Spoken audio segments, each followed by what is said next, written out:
একদম restaurant style সুস্বাদু rich veg নবরত্ন কারি বানানোর জন্য চাই নানা রকম সবজি, পনির এবং ড্রাই ফ্রুটস। ক্রিমি এই গ্রেভি সবজিটা ভাত, রুটি, পোলাও, নান সকলের সঙ্গে খেতে খুবই ভালো লাগে। তো চলুন তৈরি করে ফেলা যাক রেসিপিটা। এর জন্য কিছু সবজি আমি কেটে নিয়েছি। সবজির মধ্যে রয়েছে বিনস, কড়াইশুঁটি, ক্যাপসিকাম, গাজর, মটরশুঁটি, পনির এবং কিছু ড্রাই ফ্রুটস। প্রথমে একটা কড়াইয়ের মধ্যে 1 চামচ মতো ঘি দিয়ে দিলাম, তারপর ড্রাই ফ্রুটসগুলো দিয়ে দিলাম। ড্রাই ফ্রুটসগুলো খুব বেশি ভাজতে হবে না, একটু লালচে হলেই সেগুলোকে নামিয়ে নিতে হবে একটা অন্য পাত্রে।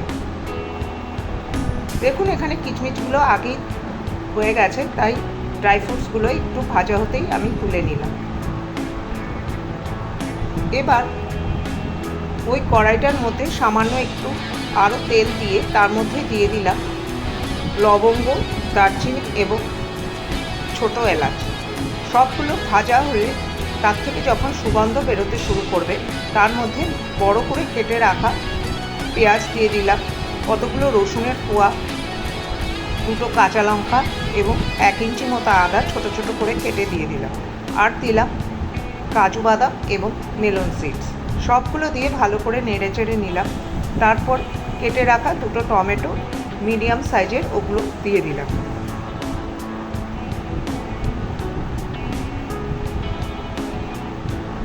এবার তার মধ্যে দিয়ে দিলাম 1/2 টিস্পুন মতো জিরের গুঁড়ো ও 1 টিস্পুন মতো ধনের গুঁড়ো। সামান্য একটু জল দিয়ে দিলাম। যতক্ষণ না টমেটো এবং পেঁয়াজগুলো নরম হয় ততক্ষণ এটাকে সেদ্ধ করতে লাগলাম।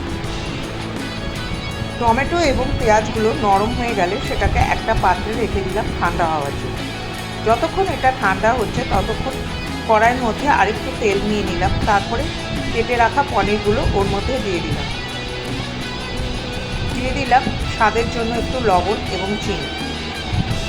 দিয়ে পনিরগুলো নেড়ে চেড়ে সামান্য একটু লাল লাল করে ভেজে নিলাম।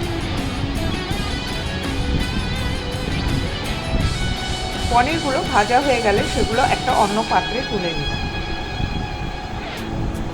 এবার ওই কড়াই তেলের মধ্যে দিয়ে দিলাম কেটে রাখা ফুলকপি, গাজর এবং বিনস। এগুলো সিদ্ধ হতে একটু সময় লাগে, তার জন্য এগুলো আগে আমি ইউজ করলাম। তেলের সঙ্গে ভালো করে সবজিগুলো নেড়ে ছেড়ে তার মধ্যে দিয়ে দিলাম পরিমাণ মতো লবণ এবং হলুদ। দিয়ে সামান্য একটু জল দিয়ে সেটাকে ঢেকে দিলাম 5 থেকে 7 মিনিটের জন্য। মিডিয়াম ফ্লেমে এটাকে ঢেকে দিতে হবে। ততক্ষণে টমেটো এবং পেঁয়াজের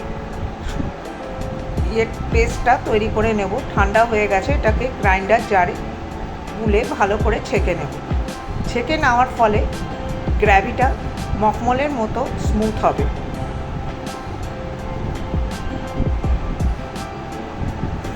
সবজিগুলো এখন প্রায় সেদ্ধ হয়ে এসছে। ঢাকনা তুলে তার মধ্যে দিয়ে দিলাম কড়াইশুঁটি এবং ক্যাপসিকাম। দিয়ে সবগুলো 2-4 মিনিটের জন্য নেড়ে চেড়ে একটু ভেজে নিলাম। ভাজা হয়ে গেলে সবগুলো একটা প্লেটের মধ্যে তুলে নিলাম। আবারও কড়াইয়ের মধ্যে দিয়ে দিলাম 2 টিস্পুন মতো তেল এবং 1 টিস্পুন মতো ঘি। তার মধ্যে দিয়ে দিলাম 1/4 টিস্পুন হলুদ গুঁড়ো এবং 1 টিস্পুন কাশ্মীরি লাল লঙ্কার গুঁড়ো দিয়ে তারপরে গ্রাইন্ড করে রাখা পেস্টটা ওর মধ্যে দিয়ে দিলাম। সবগুলো ভালো করে মিশিয়ে তার মধ্যে 1 চামচ মতো দিয়ে দিলাম গরম মশলা। দিয়ে সবগুলো খুব ভালো করে নেড়ে চেড়ে নিলাম।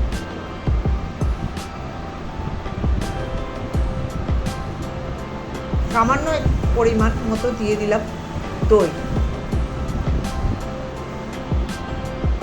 আর 1 চামচ মতো দিয়ে দিলাম কসুরি মেথি। সবগুলো খুব ভালো করে কষে নেওয়ার পরে যখন এর থেকে ধীরে ধীরে তেল ছাড়তে শুরু করবে, তখন ভেজে রাখা সবজিগুলো এর মধ্যে দিয়ে দিলাম। সবগুলো নেড়ে চেড়ে পনিরগুলো এর মধ্যে দিয়ে দিলাম। দিয়ে ভালো করে নেড়ে চেড়ে নিলাম।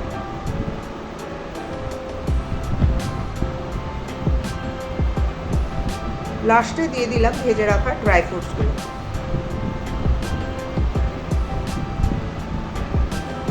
সবগুলো গ্র্যাভির সঙ্গে ভালো করে কষিয়ে নিলাম এবং গ্র্যাভিটা বাড়ানোর জন্য আমি এখানে দুধের ব্যবহার করেছি। আপনারা চাইলে জলও দিতে পারেন, তবে দুধ ব্যবহার করলে তার টেস্ট অনেকটাই ভালো হবে। লাস্টে দিয়ে দিলাম কুচিয়ে রাখা ধনেপাতা আর ওপর থেকে একটু ক্রিম। আপনারা এখানে চাইলে বাটারেরও ইউজ করতে পারেন। দেখুন এইভাবে তৈরি হয়ে গেল সুস্বাদু নবরত্ন ভেজ নবরত্ন। এটা পরিবেশন করুন গরম গরম পোলাও, রুটি, নান বা ভাতের সঙ্গে। রেসিপিটা যদি ভালো লাগে লাইক শেয়ার অতি অবশ্যই করবেন আর চ্যানেলটা সাবস্ক্রাইব করার অনুরোধ রইল। দেখা হবে এরকমই আরেকটা রেসিপি নিয়ে। ততক্ষণ আপনারা ভালো থাকবেন, সুস্থ থাকবেন।